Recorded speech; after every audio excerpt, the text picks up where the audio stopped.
2025 is here, so while I get used to saying 2025 and not accidentally saying 2024, I do want to look ahead and talk about some of the games I'm looking forward to getting my hands on this year. It seems like it's shaping up to be a pretty big year, a lot of releases, and there's a lot of stuff I'm going to be playing and talking about throughout 2025, but today I just kind of wanted to narrow it down to some of the ones that I personally am keeping my eye on, things I'm pretty interested in. There is a lot, but let's just jump in. Also, I'm probably going to miss something, but I'm trying to stick to things that seem like they're actually going to release in 2025. So yeah, again, let's just start. The first thing is Kingmakers. I've talked about this one quite a bit, but it seems like now it's going to go into early access first quarter 2025. And this is that game that has gone viral multiple times for looking like a big all-out medieval war battle simulator game, but with the player character playing as a guy with a gun and like a pickup truck. I just think that's a really cool concept. We've seen these things a little bit played around with in games before, but not like this. This just, for lack of a better phrase, tickles my fancy, if you will. Sometimes I like dumb video game bullshit, and this looks like it might be what the doctor ordered. Sometimes I don't need a compelling story. I just need raw, silly fun. And I just hope Kingmakers delivers that. I hope it doesn't take itself too seriously because the potential is here. Now, next, Kingdom Come Deliverance 2.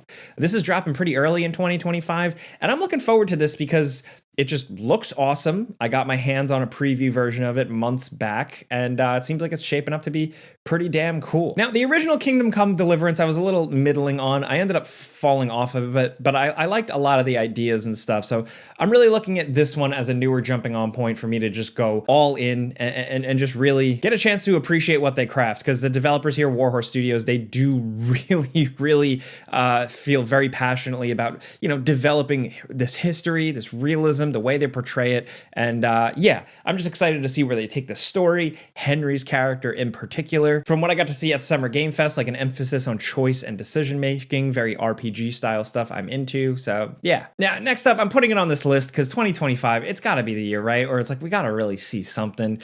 It's Fable. I know Fable has become like a meme now for various reasons with like Xbox, and they've been working on it forever. And look, I don't know if it's gonna amount to anything compared to like the old games. Who knows, right? But I can't help but just sit around and root for the best, hope for the best. I'm still just going to probably endlessly replay Fable 1 and 2, sure. But if something can kind of continue that vibe, like move that vibe forward, that type of humor, that type of silly zaniness, and of course, the hero building and decision making, I'd like to see it. I've been really looking forward to this game for years. It's been on my list for many years.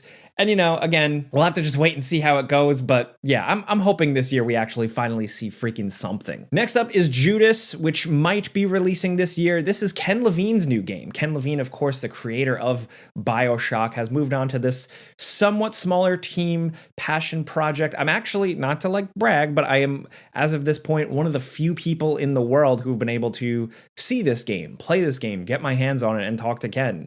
And they are cooking up something very interesting. A kind of BioShock game in terms of vibe and storytelling and stuff, but a little bit more procedural generating, decision-making stuff that, I didn't get to see the full picture of it really all come together yet.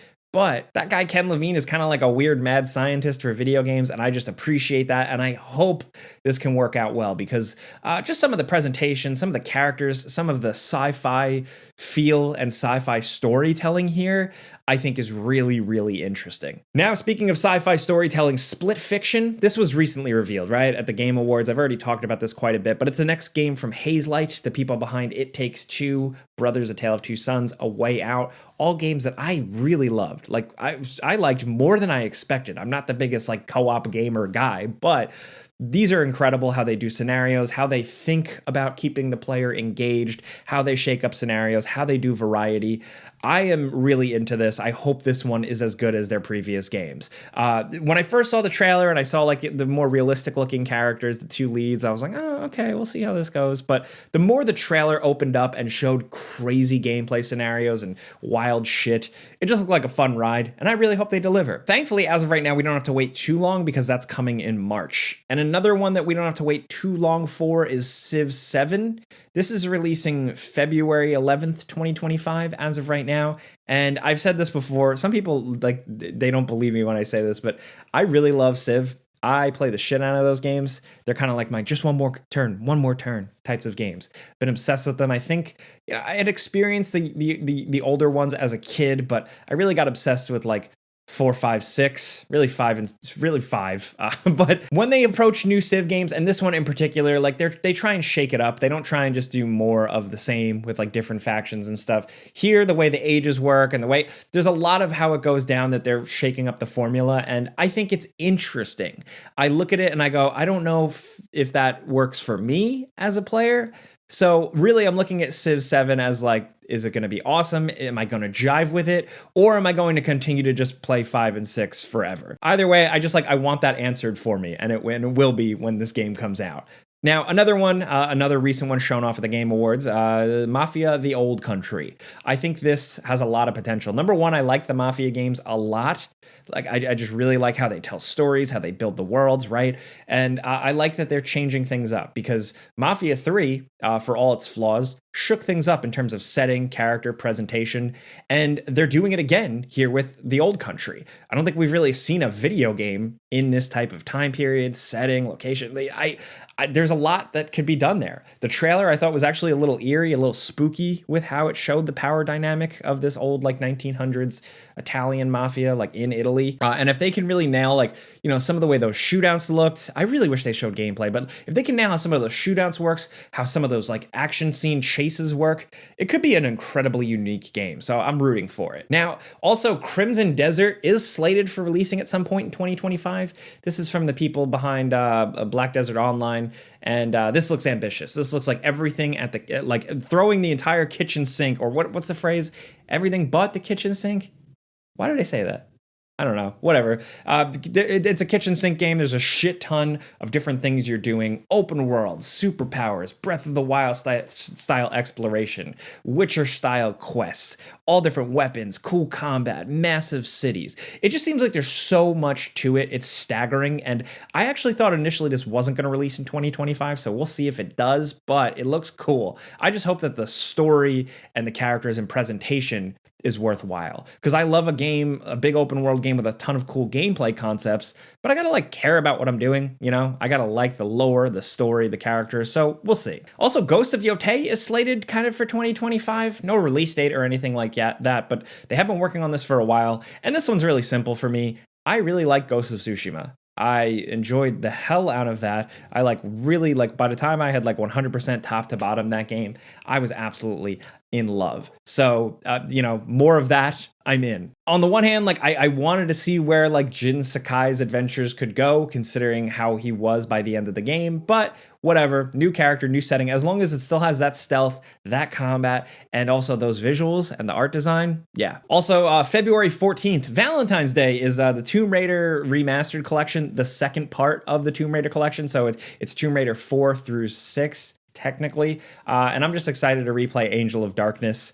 Angel of Darkness is like the weird Dark Horse bastard Tomb Raider game, but I've talked about this on Game Ranks before. I really like it. So the last Tomb Raider collection, they actually did a really good job with the visuals and kind of tweaking the controls a little bit. So I'm hoping that treatment applies to these games, and I'm going to be jumping in. Also, I'm including Avowed just out of curiosity. For me, the jury is still out on this one. I've done previews, I've gotten glimpses of the game, and I'm still not sure. The visual style doesn't really do it for me, but the combat actually does. I was into what I saw there and some of the decision making. It's Obsidian, so I put a lot of faith in them in terms of how they construct RPGs and decision making and stuff.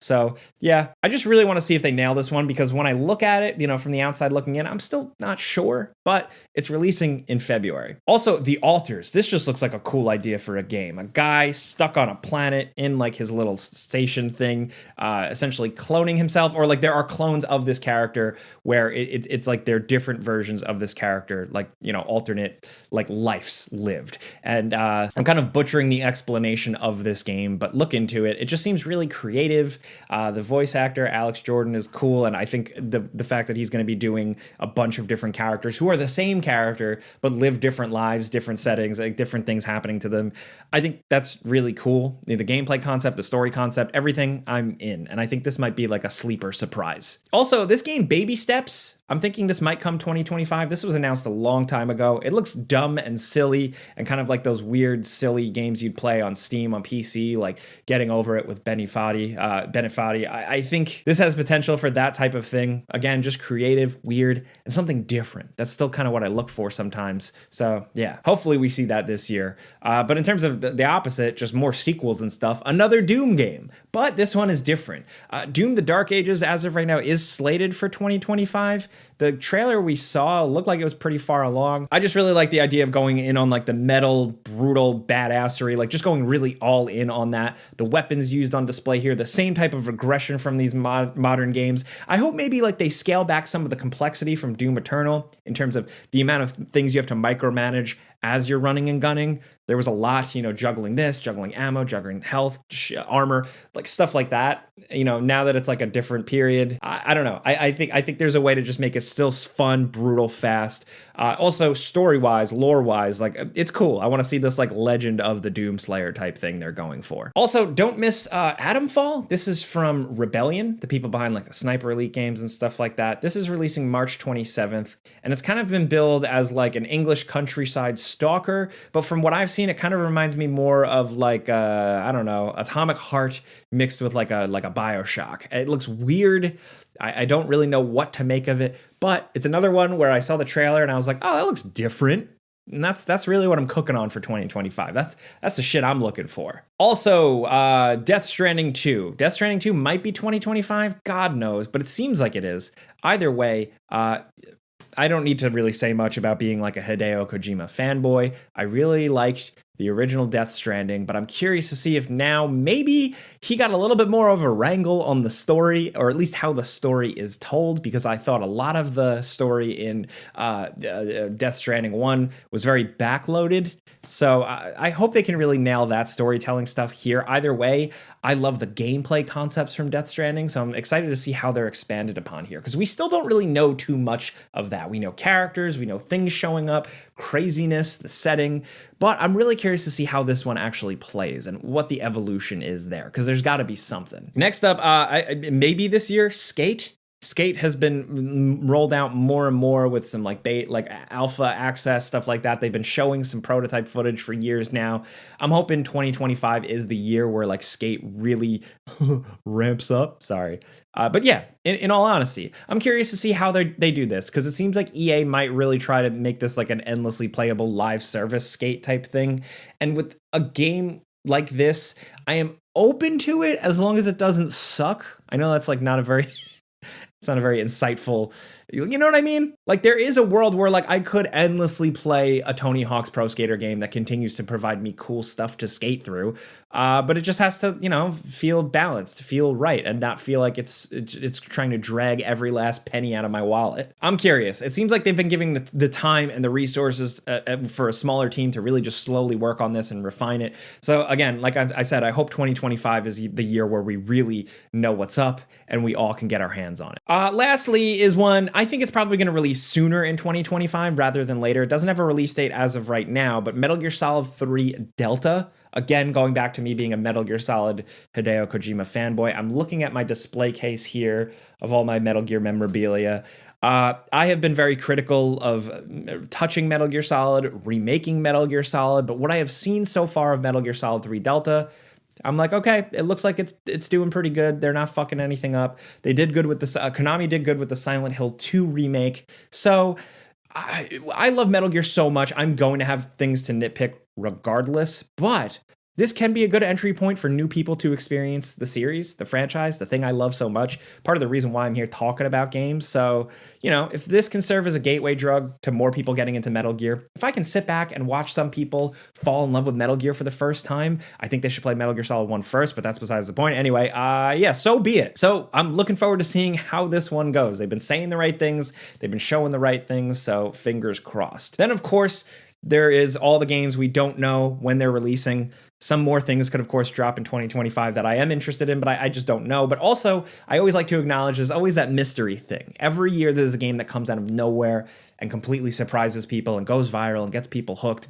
It could be anything from like PUBG years back, or Balatro from 2024. There's always that surprise thing you can't anticipate. You don't see it on roundup lists like this. So I'm looking forward to seeing what that is. But I do think I have talked enough about video games for today. So yeah, those are some things I got my eye on. There's definitely more. I definitely missed something looking at the list. But for now, that's what I got. I want to know your list. If you got a list, hit me. Definitely let me know what you're looking forward to playing or complaining about or watching YouTube videos on. Let's talk. The Friends Per Second podcast, of course, is on hiatus until early January. But like I always say, if you want to find me elsewhere, Twitter, Instagram, Blue Sky, Threads, all those places, at Jake Baldino. You can yell at me.